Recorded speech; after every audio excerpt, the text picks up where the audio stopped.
Hey everyone, welcome back to my channel, and I'm so excited to have you here today. So today I'll be talking about tips to help you get started on paying off your debt, or tips to help you pay off your debt even faster. So thank you for joining me today, and don't forget to like and subscribe, and let's get started.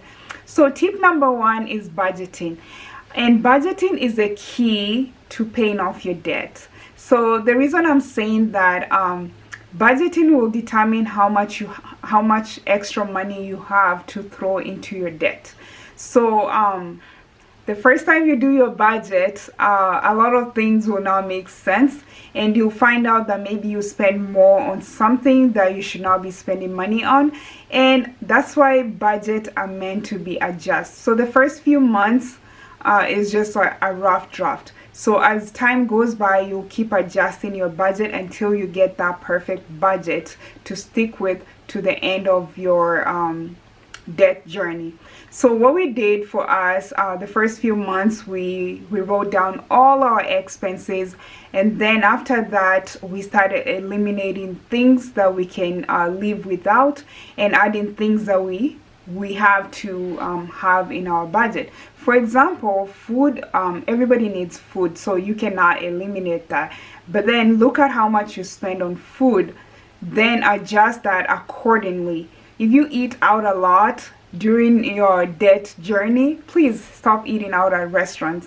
And now during COVID, well, a lot of people are not really going out there to eat, but if COVID ends and restaurants are open every day, please, you have to cut yourself from going out to eat every day so that you can be able to put that money into your debt. And another thing that helped us a lot is we allocated X amount of money each month to go into our debt. So no matter what happens, that money had to go into our debt. So we had a goal of paying off our debt in 24 months. So we divided our debts with the 24 months, and that's how we got the number that we needed to allocate every month to go towards our debt. And whenever we had extra amount, we would throw it into our debt instead of spending it somewhere else. So that's what we did. Second tip is do the snowball. The way the snowball works, or the way we did our snowball, it's according to the Dave Ramsey snowball. So we listed our debt from the least to the highest, and then from there we would pay minimum on all the other debts, but the least debt will put as much money as we can. So anything we had extra, we'll put that towards the least amount of debt.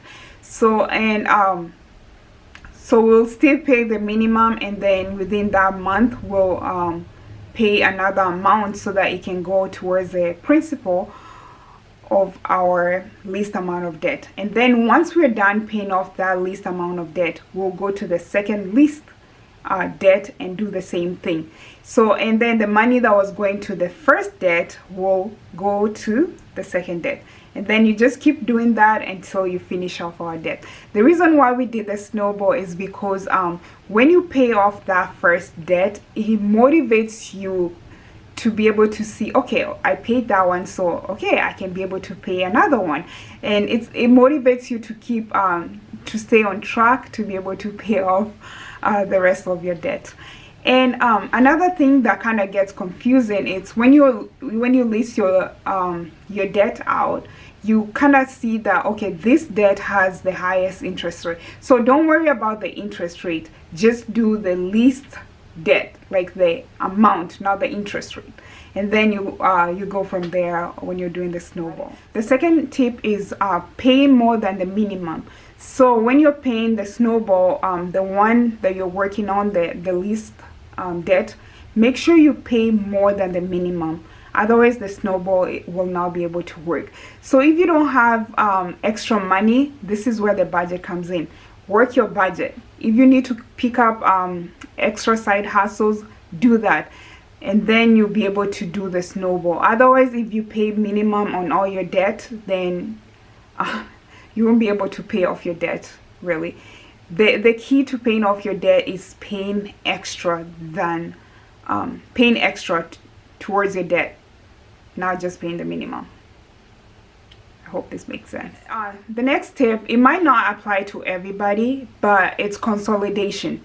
The reason why I'm talking about consolidation is because it helped us a lot. Actually, it helped towards my husband's student debt.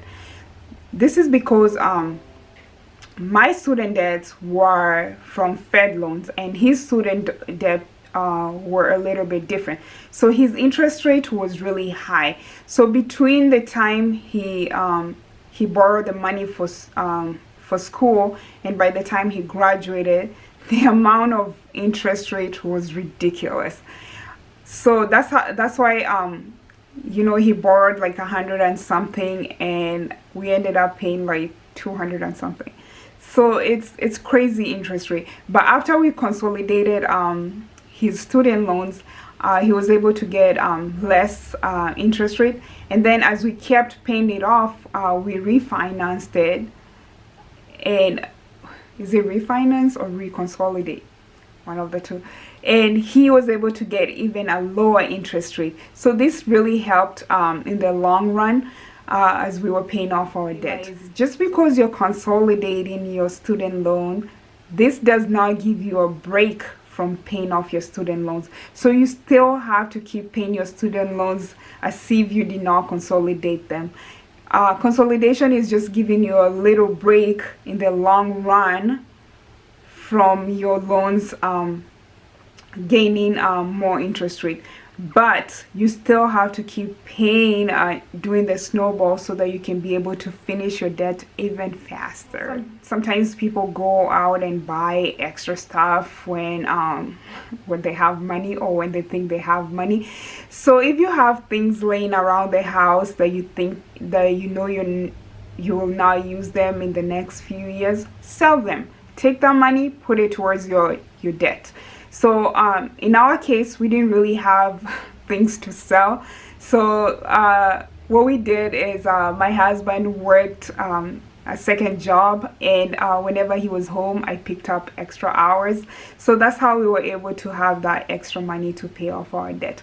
But if you're not able to do that, or if you're already doing multiple jobs and you still want extra income, sell anything around the house that you don't need, and then put that money towards your debt.